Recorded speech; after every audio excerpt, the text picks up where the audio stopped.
My name is Richard Crawford, and I've built my career on representing luxury brands around the world. And in doing so, I've had the privilege of having some truly out-of-the-ordinary experiences. But at what cost? It's getting harder and harder to blindly ignore the impact our extravagant lifestyle is having on the planet and its people. So I've decided to investigate whether there really is a sustainable way to visit the wonders of the world but still have extraordinary luxury.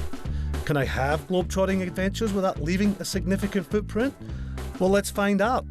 And by using the basic principles that define ecotourism, which are minimal impact, sustainability, social responsibility, and of course, let's not forget overall guest experience, I will rate my travels around the planet to see if we really can make a difference.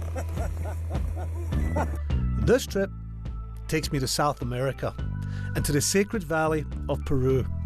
Here, I'll try my hand at some traditional farming, spend the night hanging precariously from the side of a cliff, meet the original Paddington Bear, and finally get to take on a lifelong dream and trek the Machu Picchu Trail. All the while striving to leave no trace.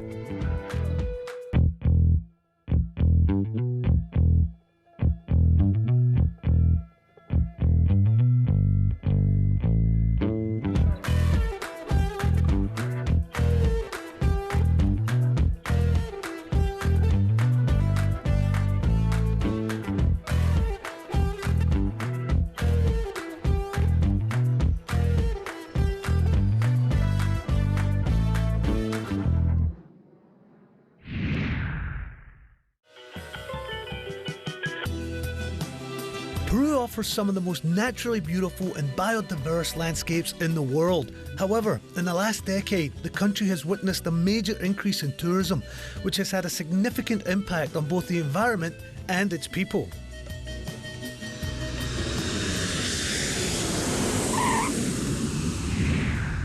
Our experience in Peru begins right here in Cusco, which is the capital of the ancient Inca civilization. Now, at just over 11,000 feet, it's the 9th highest city in the world. And I have to be honest, I've came a little unprepared. I'm actually starting to feel the effects of altitude sickness right off the plane. I'm a little lightheaded, I'm out of breath. The air feels clean, but it's very thin. I'm having a little difficult time getting words from here to here, but that's all just the effects. Now, where I'm actually headed to is the Sacred Valley, and Cusco is the gateway to the Sacred Valley. So I decided to do something a little different this time. I've rented a car. I'm going to drive for about an hour and a half through beautiful countryside. Now, doing that with the effects of altitude in a country that I've never driven in before, with beautiful scenery to distract me, I'm not sure it's the best idea, but hey, let's see what the adventure brings us. Seriously. We're not, this is not it. I'm going back on that main highway. There's a road to the left of the prison. There is? Yeah, that's where we want to go. Oh, back on it? Is it going to take us back on it? No.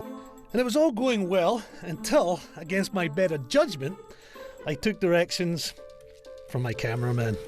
Okay, so where did we start before we came off this road? Down where? So at this point, it seemed the smart thing to do was to ask some locals.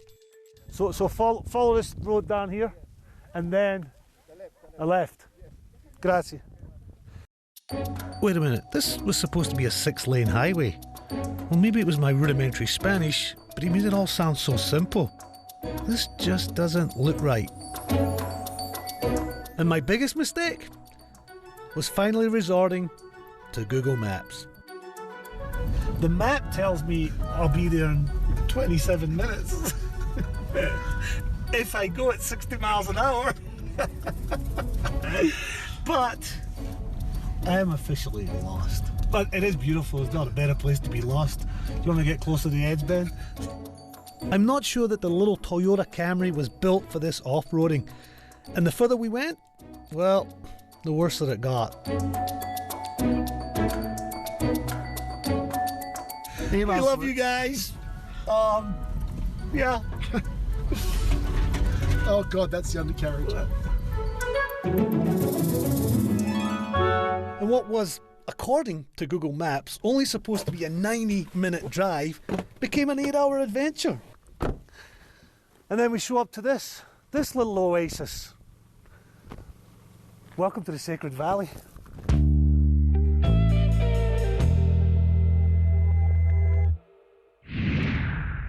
I may have actually used several of my 9 lives just to get here, but as you can see from the scenery behind me, it was absolutely worth it.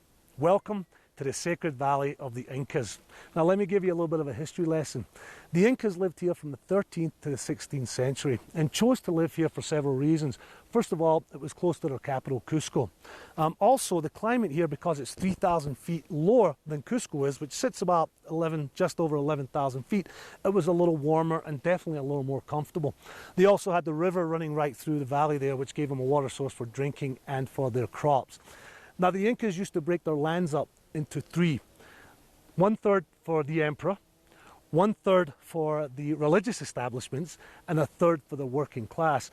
What a lot of people don't realize is that the Incas were only about 40,000 people who ruled over about 10 million people in Peru, and they preferred to stay here. And in fact, this whole land was used mostly for their mansions and royal estates.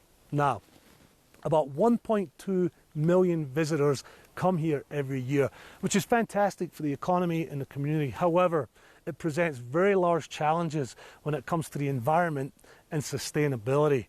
Yes, the money is good for the community, but there's a huge impact on the environment, so it's very difficult to balance that out. We have come here because we've heard about a company called Inca Terra, who have been pioneers in ecotourism since the early 1970s. And in fact, one of the properties is right down here at the base of this mountain in the middle of the valley. And if we're lucky and I can make it down this mountain safely and get over there, we'll find out some of the things that they're doing to face these challenges.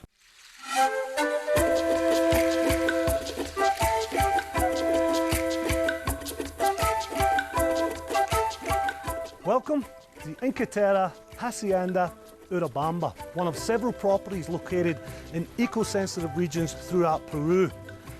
Now, as I mentioned before, the whole reason that we are here is because these guys are true pioneers in ecotourism, and in fact have been doing it since 1978, at a time when ecotourism was not even a term. And they cover 3 major regions. Research, where they employ a team of scientists who in their studies have discovered over 1,500 species of animals and plants, including 28 that weren't previously known to science. Conservation, they were the first Peruvian company recognized as being completely carbon neutral in 1989, and part of that is due to a 10,000 hectare reserve, which mitigates about 200 tons of carbon every year per hectare. Finally, education, where they've employed and educated over 4,000 locals. Now, because of all of their efforts, they've received many, many accolades, including being the first international hotel group to receive the International Certificate of Sustainable Tourism in 2012. And if that is not enough, the place is absolutely beautiful. So let's go check it out.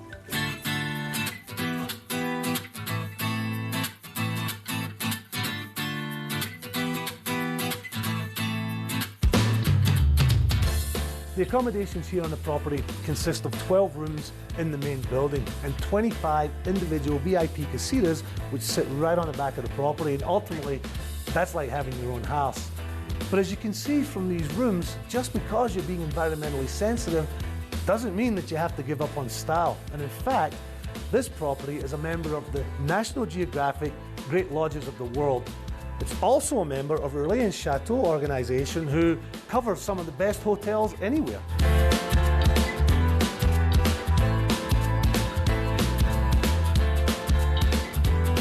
A couple of nice touches that I personally like is each room has a nice little fireplace. And not only that, they warm your bed up at night with a nice little hot water bottle.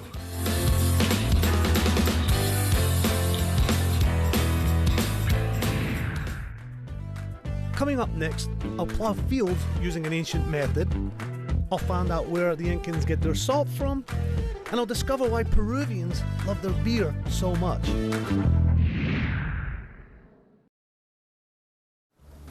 Well, good morning and welcome to another beautiful day here at the Inca Terra Hacienda Urubamba. right here in the Sacred Valley, which is about 2 hours from Cusco here in Peru. Now, the Sacred Valley was a favorite spot of the Incas, so I thought I'd get out today with my guide and see some of that Incan culture that the area is famous for. So let's go check it out. It's not surprising that an important part of the experience here is food. And I don't just mean from a culinary point of view, I mean also from a sustainability point of view. And these guys have a philosophy of sourcing everything locally, but they've actually taken it one step further. They've built this 10-hectare farm right on the grounds. And for example, what we have here is a type of fava bean. Now this truly is farm to plate. Farmed right here, plated right there. Now, it is a short distance, but nobody said it was going to be easy.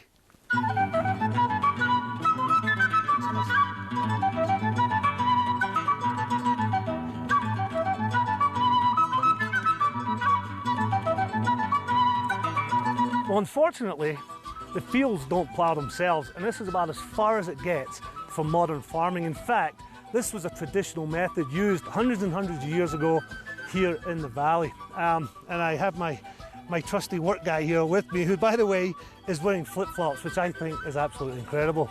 Do you have any words of advice for me? Good, okay, nothing.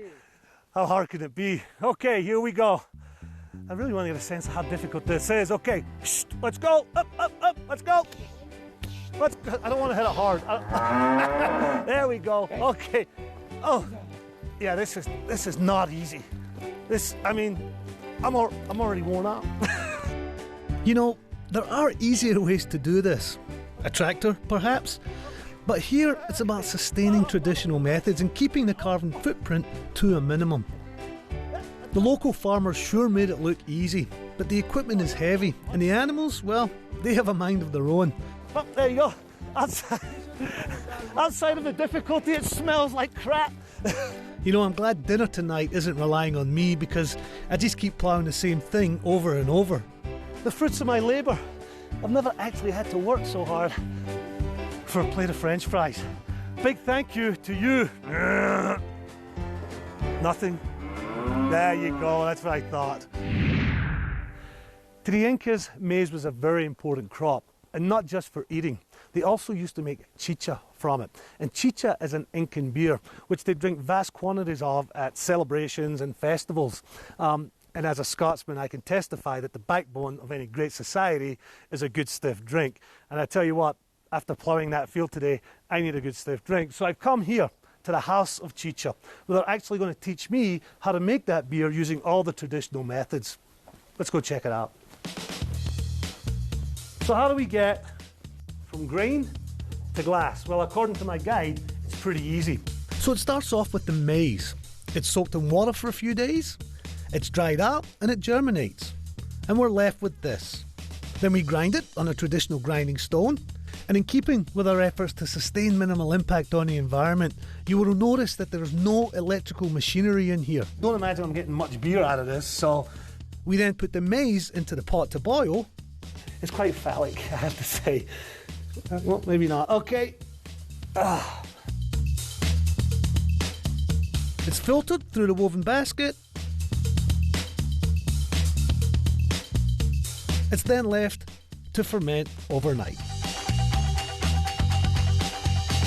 But in order to increase the rate of fermentation a little bit, we're actually going to add a little beer that we made from last night and help move along that process a little bit. So let me just put some of that into here. And now all that's left to do is let this sit for about several days and it'll be ready. Meantime, I think it's just about time now for me to try this. Now, but not so fast. Local tradition requires that we first offer a little bit out of our glass back to nature. So we're pouring a little bit of this out to thank Mother Earth and the Father of the Heavens. Okay, then here we go. How much? Just a little bit, because I'm Scottish, but a little frugal. Okay, I don't like to spill a lot of drink. Okay. Is that good? Now I get to taste it. Okay, here goes. It smells grainy, so we'll... And of course, one glass became two glasses became three. Cheers. Yeah, cheers. and 3 became, well, the floor. I love you, Chicha. Just outside the town of Maris here in the Sacred Valley are these Minas de Sal, these massive salt mines which predate Inca.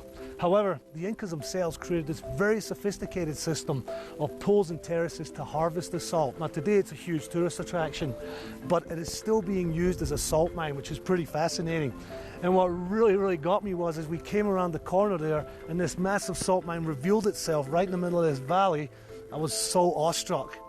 It's important to note that although there is controversy concerning salt mining around the world, here at the Salinas de Maris, all salt is harvested using the sustainable and ethical traditional system of water channeling.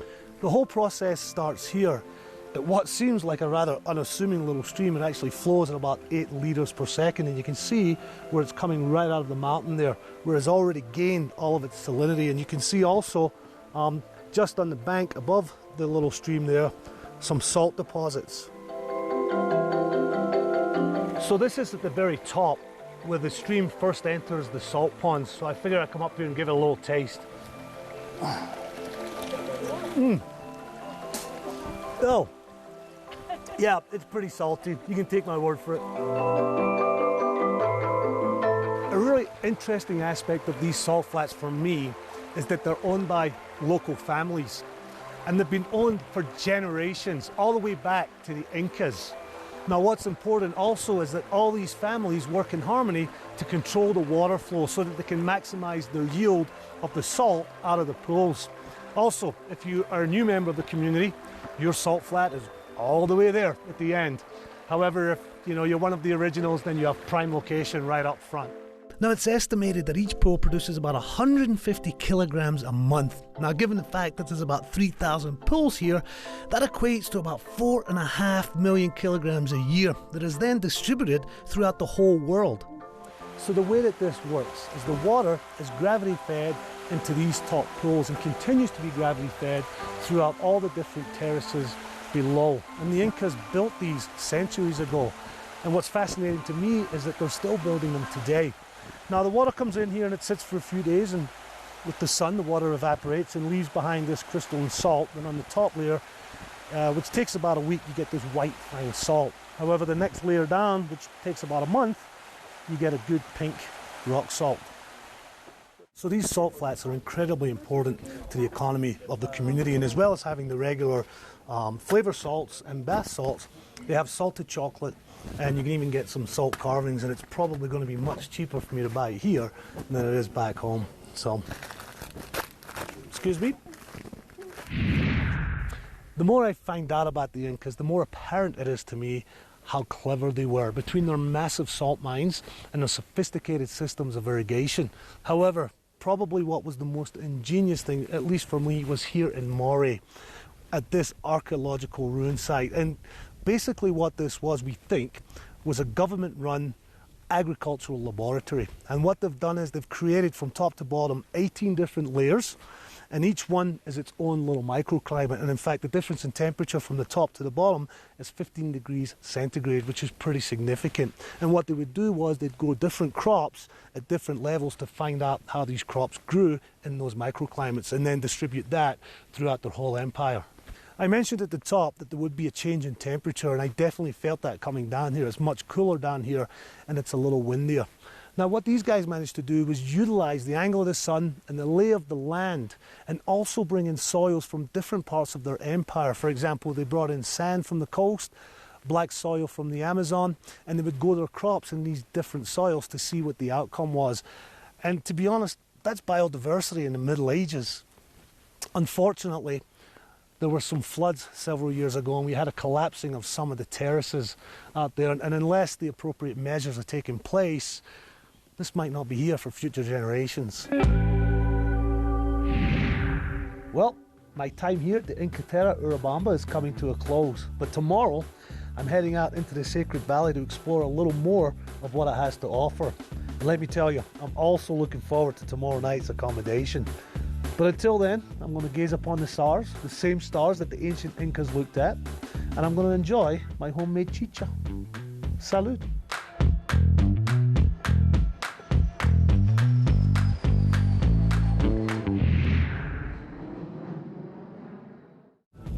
So I've just jumped back into the trusty old car and I'm going to give Google Maps one last chance. I'm heading to an eco-adventure lodge, which everybody tells me is going to be the height of my experience here in Peru. Well, I think I'm here. According to Google Maps, this is the Sky Lodge. Okay, well, hey, I'm Richard Crawford. Nice to meet you. Nice to meet you, sir. I am Americo. I will be your guide for today. You'll be our guide. Good. Yeah. So obviously I'm in the right place, but where's our accommodation? Up there, sir. What? No. Those little pods up there? These little pods are. I guess that's where you get the name Sky Lodge, right? Yeah. Oh, well, hold on. Let this sink in for a minute. I'm not 100% sure I was prepared for that. How do we get there? We're gonna climb on these metal stairs and metal cable. Can you see over there? Those little pieces of metal hanging out the rock. That's how we get up. All the way up. No pulley system. No me getting on your back and getting up there. No cable car. Oh, okay. You Well, have to climb by yourself. Well, as I like to say, what can go wrong? Okay. Let's go. Come with me, man. My guide Amerigo tells me there's 3 pods or suites up there, as well as a dining pod. And as you can see from this, they're made from a very lightweight frame and completely covered in perspex. And I hear there's bathrooms on there too, so that should make it pretty interesting. But what's fascinating is they were all made and assembled right here in the valley. Well, I guess it's time to get harnessed up and see how this goes. Thanks, Amerigo. I have to say, I've checked into many hotels in my lifetime. Never like this. It's actually just to keep all your brains in one place so they can pick them up.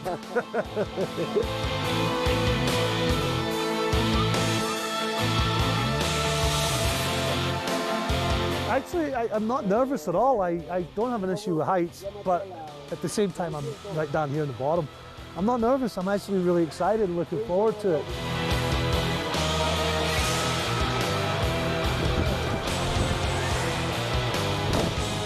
Thankfully, there is a trend today when building new hotels to leave as little an impact as possible on the environment. But there are few who can claim to leave as minimal a trace as the Adventure Sky Lodges.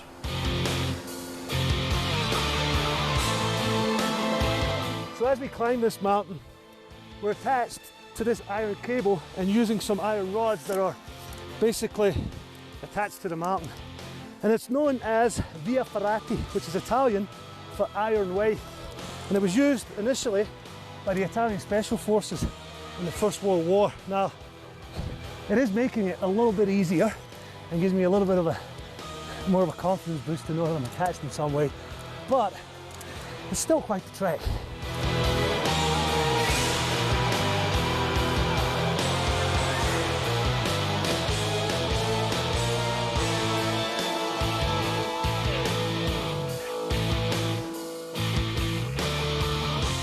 As if the climb wasn't difficult enough, halfway up the mountain, our drone decided it needed a software update, which actually, believe it or not, needed a cell phone connection. Now, I don't know about you, but I can't even get reception in the middle of the city, let alone hang off the side of a Peruvian cliff. Needless to say, Ben, our camera operator, was less than impressed. Let's go to the Sky Lodge, he said. It'll be fun, he said. Yeah, great.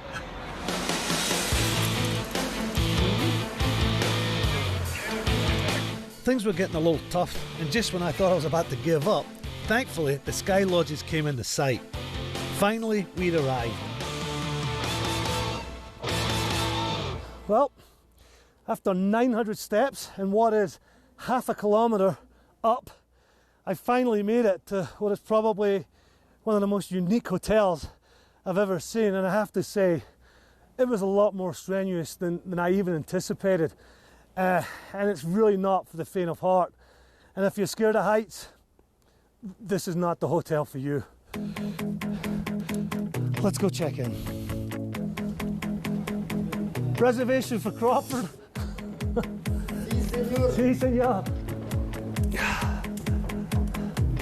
Now this is really cool. So this is a reception and the dining area, and also I will presume the business centre. But what it's not are the bedrooms and the bathrooms, and we'll get to that in just a little minute. But literally, we're hanging off the edge of a cliff here. You can tell from the sheer drop behind us that there's nothing below us. nothing below this floor, and everything is held up by cables. Now, fortunately, I'm going to have a little dinner before I go to my room tonight and bed down. And believe it or not, I was able to pre-order that. How are you, Chef? Fine. Good, good. Which, by the way, we better get it right because I don't want to have to send it back.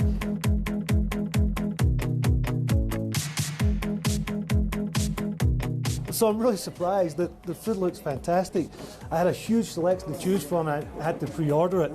But what's fascinating about this place is everything has to be literally brought up by hand, whether it's your spoon, a knife, glassware, paper towels, everything. But it's well worth the view.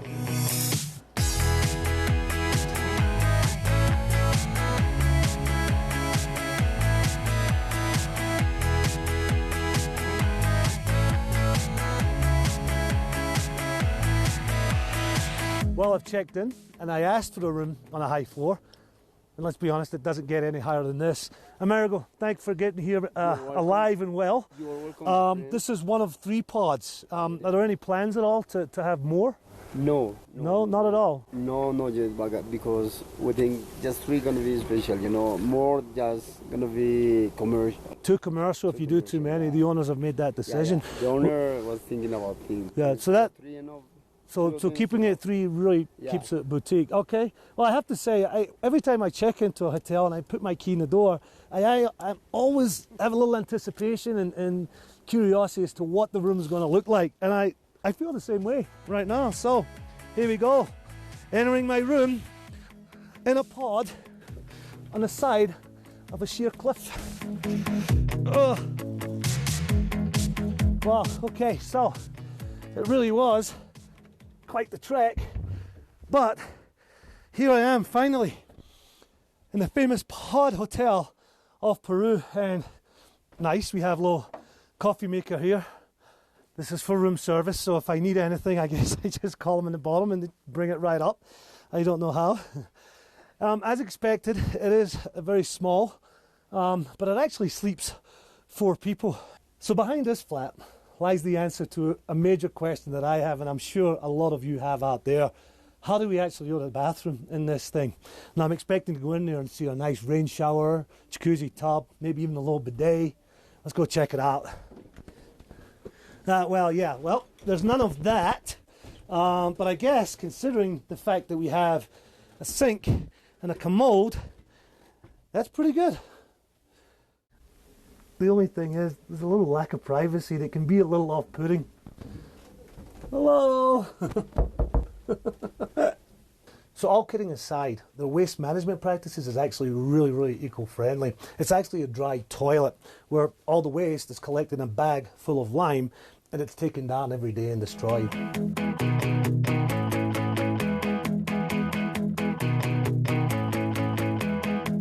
So there's this wonderful king-size bed back here and 2 singles.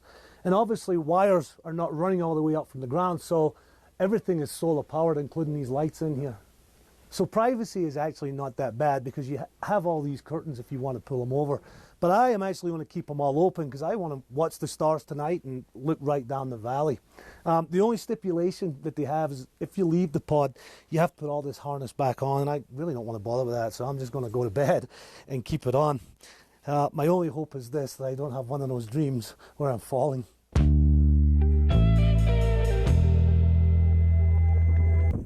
Mr. Richard, good morning. I'm ready to go. Okay. Good morning. Well, considering I was hanging off the side of a mountain, I actually got a really, really good night's sleep. But if you think getting up here was difficult, wait till you see the way we get down.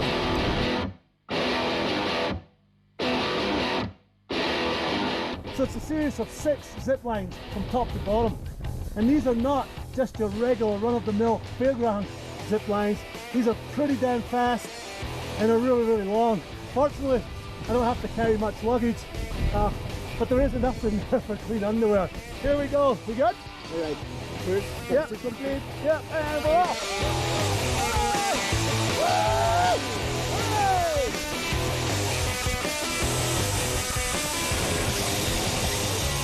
Woo! Ha! Oh, came in hot. Came in hot, man. I came in hot. I tell you what, thank you.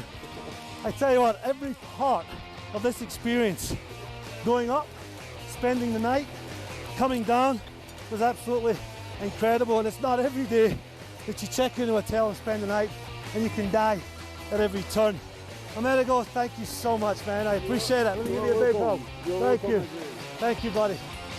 Oh, what's next?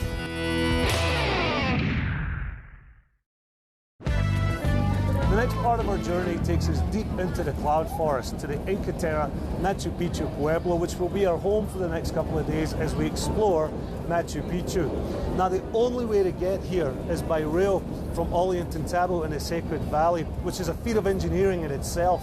The tracks were laid in the 1930s, but there's very little land to put it on. You're hugging the mountains on one side and the Urubamba River on the other. Fortunately, the carriages have these huge panes of glass in the roof, so it makes for quite the spectacular journey.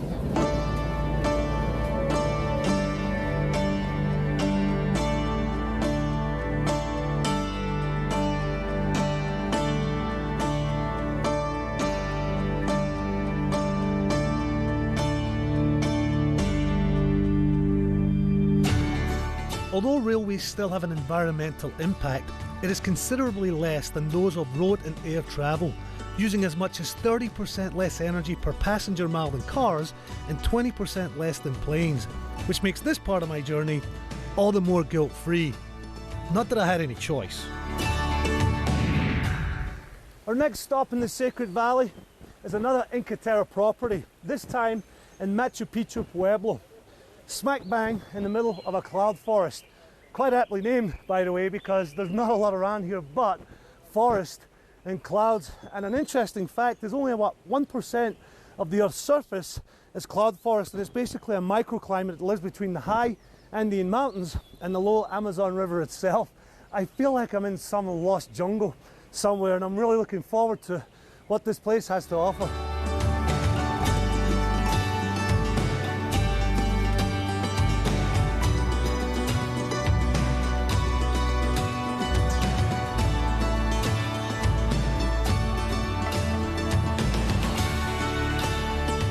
The property sits at the base of the valley, surrounded by really steep mountains, and it was originally a tea plantation that the owners of Inca Terra bought in the early 1990s and built this hotel.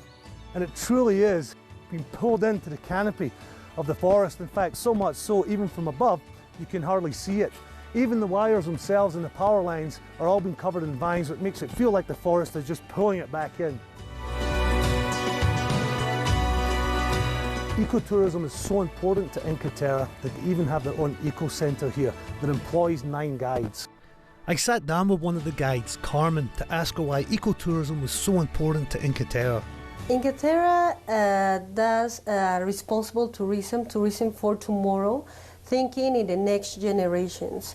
So we actually work with kids of this town, Machu Picchu Pueblo, well known as Aguascalientes, with workshops every year. So we teach them the importance of all these beautiful environments, the importance of each of these single species of wildlife.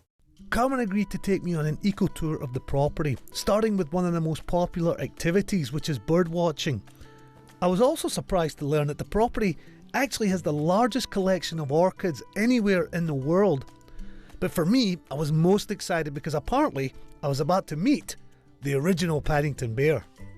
The people here at Inca Terra are committed to conservation, and as part of that, they have a bear rehabilitation centre, which is made up basically of 2 parts. This first area, which is the fully captive area, where they can actually study the bear's behaviour, and then hopefully move them on to the secondary area, the semi-captive area, and finally from there out into the wild. And here we have a 30-year-old bear called Pepe, who was actually rescued from a zoo. A little fact that most people might not know is that Paddington bear, yep, the great little cute Paddington bear, was from the deepest, darkest Peru, and he was in fact an Andean spectacled bear. So this is the second area that we were talking about earlier, the semi-captive area. And as you can see, it's much bigger. It's still enclosed, and that's to protect the bears, obviously.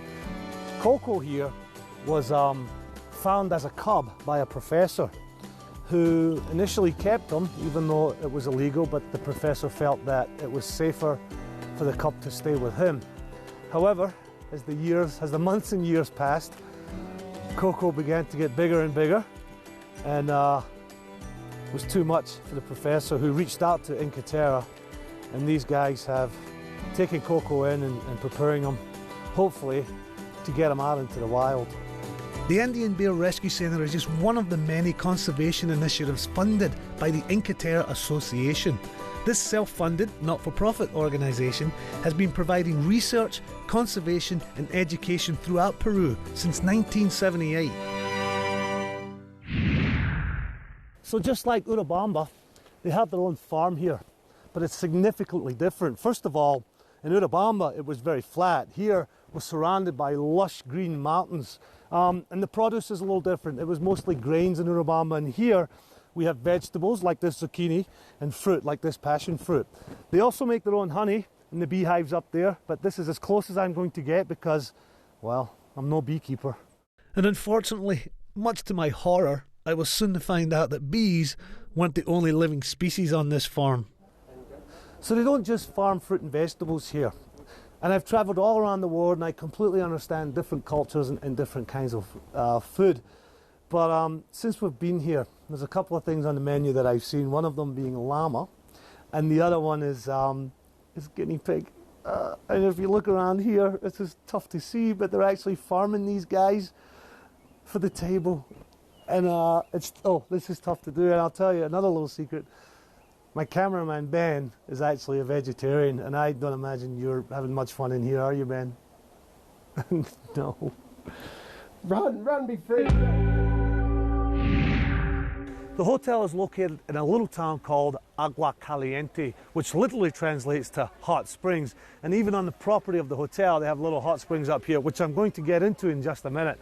But first of all, after a long day farming, making tea and looking at bears, I want to have a nice Andean sauna, which is in this little thatched hut, and there's a lot of eucalyptus in there, which is my favorite scent. You can see the smoke going right at the top. They say that it's really, really warm, so let's go give it a shot. Oh. Wow, that really is hot. And coming up next, Machu Picchu. As the morning mist clears, I'm getting really excited because I finally get to tick something off of my bucket list. Good morning, it's early, and I've got Carmen up early here with me because she's going to be my guide today up at the ancient Inca ruins of Machu Picchu. Now we're here early, but there's still a big line. People are waiting on a bus to take them up to the beginning of the hike that gets you up to Machu Picchu, which is actually one of the concerns that I have. There's this many people this early in the morning. What is the effect on tourism on places like Machu Picchu? But I'm really looking forward to getting up there and checking it out. But I want to get an idea, and I'm sure Carmen will explain to me how it really is affecting it. The Peruvian government themselves have put some stipulations on the amount of people that can get up there. So let's go check it out and see what it's like.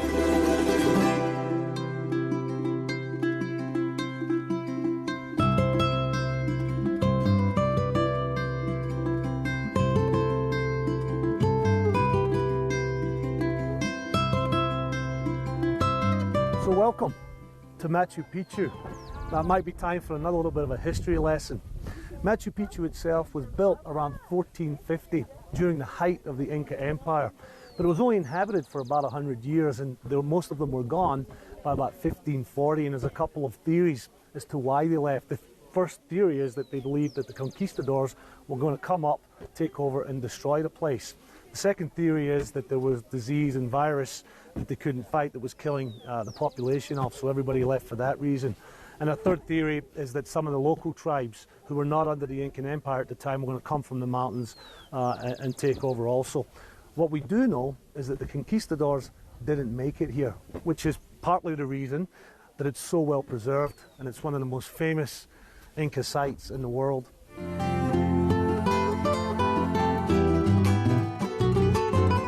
Excuse me, I'm looking for the gift shop. This way? Thank you.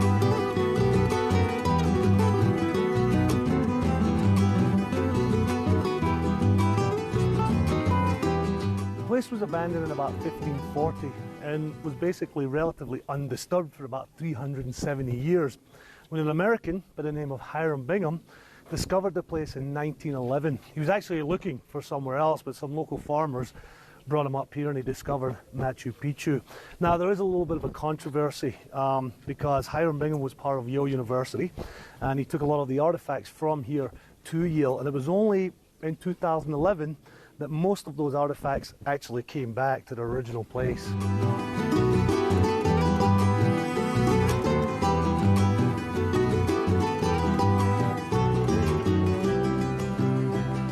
This is a sacred plaza, but as you can see behind me, today there's not much sacred about it, and it kind of brings up a point that I talked about earlier. You have to wonder what the impact on a place like this is from all of these tourists.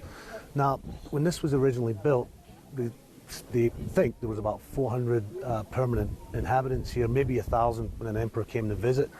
But today, there's 4,000 people. That's 10 times the amount of people it was originally built for every day coming through here. And what's really surprising to me is how open it is to these tourists. Like, there's no guardrails, there's no ropes to keep people back from the actual ruins themselves. Just walking down here, you see people sitting all over them, and that has to have some kind of an impact. And unfortunately, the Peruvian government are taking some steps, and are taking some further steps in a few months to where they're limiting the amount of people that can come visit here. I think 2 sessions a day, and limiting the amount of people that can be in those sessions. But I hope it's not too little too late, because honestly, I would like my kids and their kids and generations after that to come see this.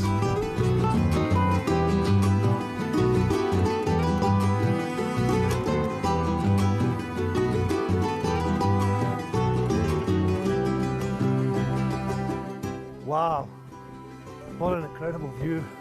Now you can actually see why it's called the Cloud Forest. So my time here is coming to an end, and Carmen, thank you so much for guiding me around here. I really appreciate it. I have to say, I was really blown away by the place. I've seen it in pictures 1,000 times, but it does it absolutely no justice. And you can see why. In 1983, it was made a UNESCO Human Heritage Site. And then in 2007, it was actually voted one of the new 7 wonders of the world.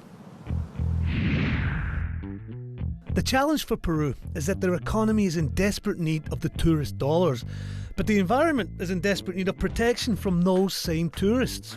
Fortunately, eco-resorts like Inca Terra are leading the way, and the hope is that the Peruvian government and the private sector follow their lead. But for me, it's time to head back to the airport at Cusco. They pulled over. Look, they pulled over as a group. Thank you. Gracias.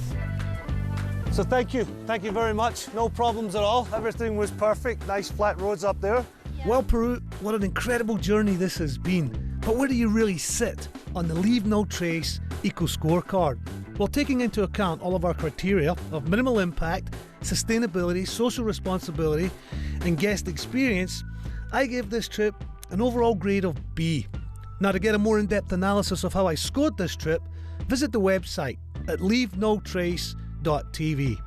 And what was really interesting on this trip was how an organisation like Inca Terra is managing the volume of tourism in relation to the environment. I just hope that the measurements they're putting in place keep these places beautiful for generations to come.